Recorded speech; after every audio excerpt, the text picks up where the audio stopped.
Bonjour les troisièmes. Dans cette vidéo, nous allons découvrir la notion de fonction linéaire. On a déjà introduit la notion de fonction depuis les vacances de février. Et bien ici, on va étudier une famille particulière de fonctions qu'on appellera les fonctions linéaires. J'insiste, les fonctions linéaires sont une famille particulière de fonctions. Pour découvrir cette famille de fonctions, il faut d'abord revoir la notion de proportionnalité, et notamment les tableaux de proportionnalité que vous avez vus en 6e, 5e et 4e. On rappellera qu'on a un tableau de proportionnalité si on a un coefficient multiplicateur qui permet de passer d'une grandeur de départ à une grandeur d'arrivée. J'insiste, un coefficient multiplicateur, une multiplication. Ce coefficient multiplicateur s'appelle le coefficient de proportionnalité. Et ce coefficient de proportionnalité permet d'exprimer une relation entre les deux grandeurs. La grandeur d'arrivée est égale à 2,5 fois la grandeur de départ. Mais quand on parle de relation, il faut dorénavant penser à fonction. Une fonction, je vous le rappelle, c'est une relation entre des nombres de départ et des nombres d'arrivée, un moyen de faire correspondre simplement une grandeur de départ, les nombres de départ, et une grandeur d'arrivée, les nombres d'arrivée. Eh bien, les fonctions linéaires sont les fonctions qui modéliseront, qui traduiront, si vous préférez, des relations de proportionnalité. Si on reprend la situation de proportionnalité vue plus haut, alors la fonction s'exprimera sur la forme f de x égale 2,5 fois x. F de x représente les nombres d'arrivée, la grandeur d'arrivée, et x représente les nombres de départ, la grandeur de départ. Voilà, on va donc dans un premier temps revoir la proportionnalité avant d'étudier les fonctions linéaires. Alors comme on a dit, on va revoir la proportionnalité. Je vous rappelle la définition de la proportionnalité. Deux grandeurs sont proportionnelles quand il existe un coefficient multiplicateur qui permet de passer d'une grandeur à l'autre. J'insiste, coefficient multiplicateur, une multiplication. Ce coefficient est appelé coefficient de proportionnalité. Alors, pour comprendre et illustrer cette définition, je suis allé chercher deux situations du livre d'exercice des 5e. Je lis la première situation. Dans une station de ski, on a compté le nombre de personnes qui prennent attelle et siège en un temps donné. Par exemple, pour une durée de 10 minutes, on a compté 76 personnes.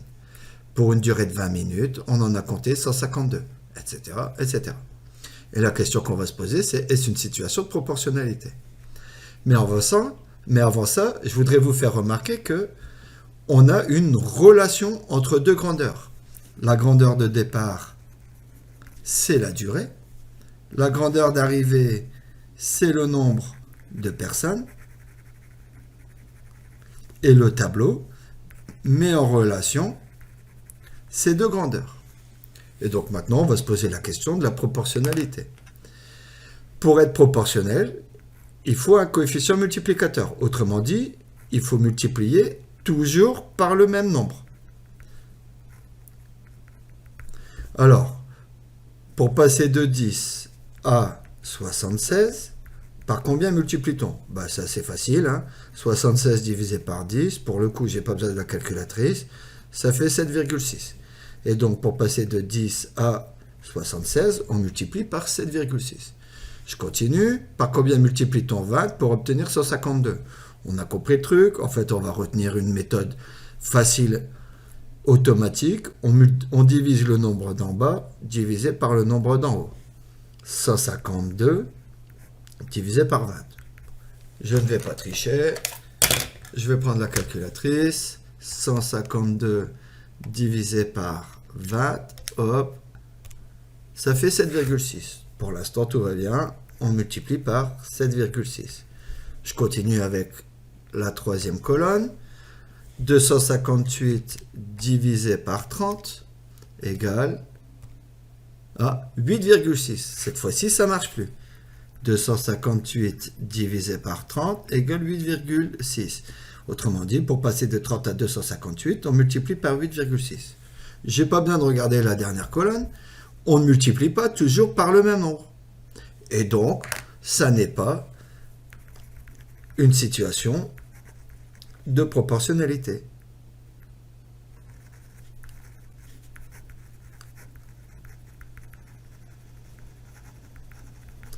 Si je reprends l'histoire de la relation qu'on a décrite plus haut, puisque c'est une relation entre deux grandeurs, on peut penser à une fonction.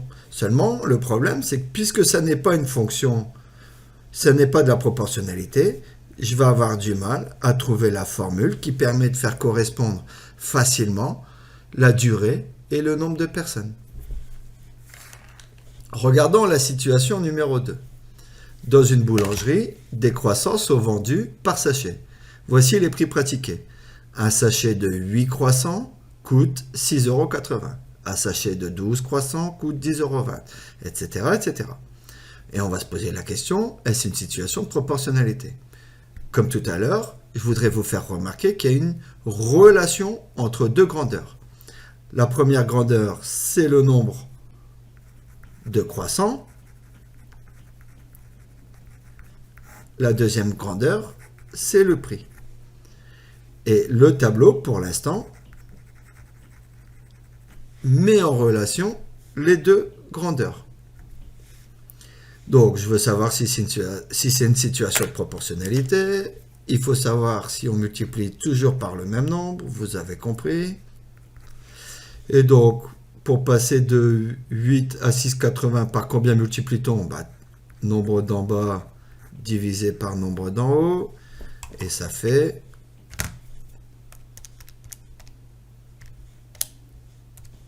85, 0,85. Donc ici, on multiplie par 0,85. Pour passer de 12 à 10, 20, par combien multiplie-t-on? Par 0,85 aussi.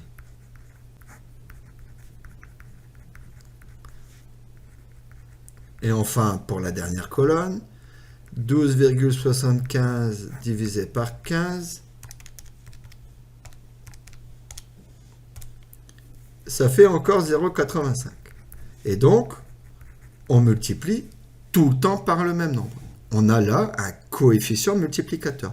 Pour passer de la première grandeur à la deuxième grandeur, je multiplie toujours par le même nombre, 0,85. Et donc, c'est bien une situation de proportionnalité. Et ce 0,85, c'est ce qu'on appelle le coefficient de proportionnalité. C'est une situation de proportionnalité.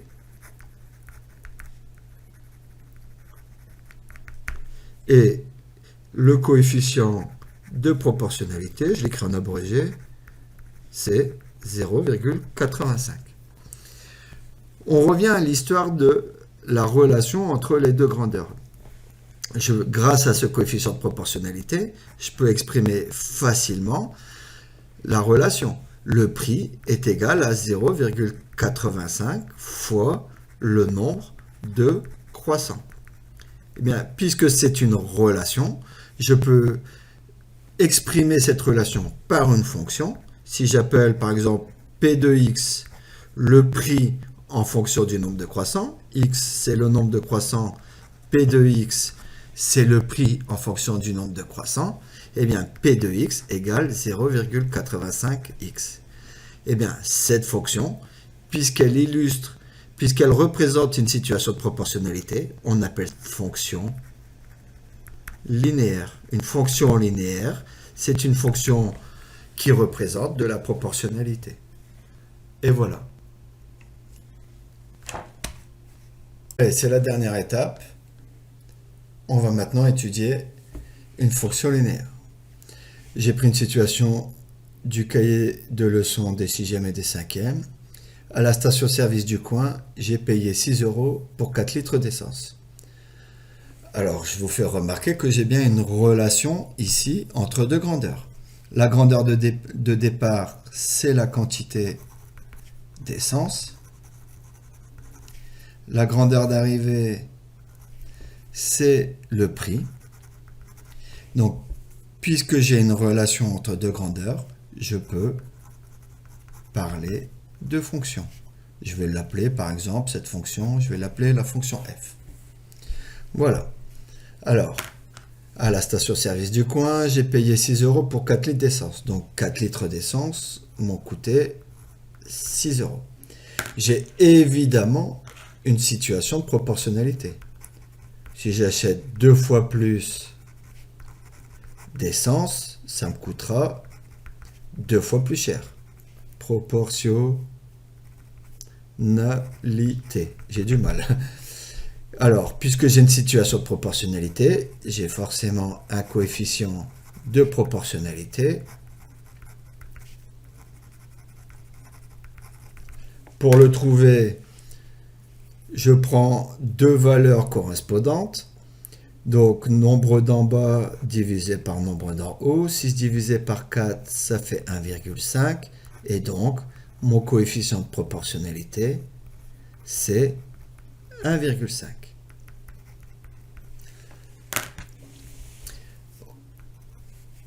Du coup, je peux exprimer la relation entre le prix et la quantité d'essence. Le prix égale 1,5 fois la quantité d'essence. Voilà ma situation de proportionnalité résumée. Je reviens maintenant à mon histoire de fonction. J'ai une fonction, et bien quand on a une fonction, on aime bien l'exprimer sous la forme f de x égale une formule. C'est plus simple à utiliser.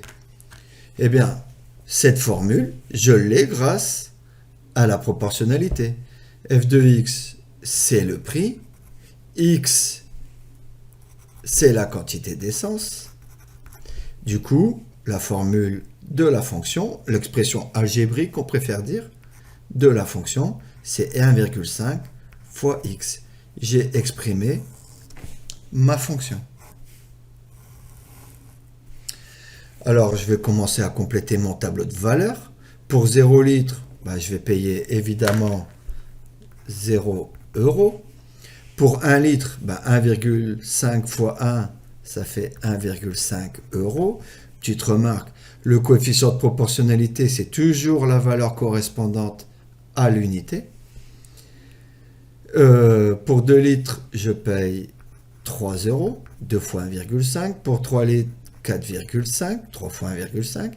Et pour 5 litres, 5 fois 1,5, 7,5. J'ai eu un blocage. Maintenant que j'ai mon tableau de valeurs, je peux faire la représentation graphique de la fonction. On l'a vu. Alors, je rappelle qu'en abscisse, on met toujours la grandeur de départ. Donc ici, la quantité d'essence. Et en ordonnée, c'est toujours la grandeur d'arrivée, le prix. Alors, je peux placer mes premiers points. Pour 4 litres, je paye 6 €. Pour 4 litres, je paye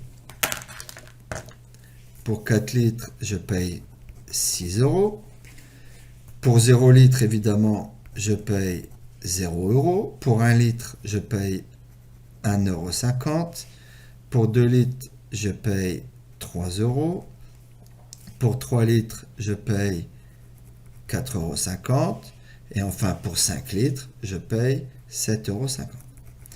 Eh bien, on a l'impression, on remarque que la représentation graphique semble être une droite. Eh bien, ça, vous l'avez vu en en quatrième. Vous avez vu en quatrième qu'une situation de proportionnalité se représentait graphiquement par des points alignés avec l'origine. L'origine, c'est normal puisque 0 litre me coûte 0 €. Et donc, une fonction linéaire sera représentée graphiquement, représentation graphique. Donc, je reprends ma phrase. Une fonction linéaire sera représentée graphiquement par une droite passant par l'origine.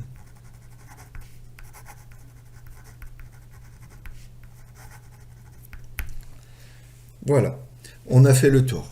Je résume. Une fonction linéaire, voilà ce qu'il faut retenir. Une fonction linéaire, d'abord, c'est une situation de proportionnalité.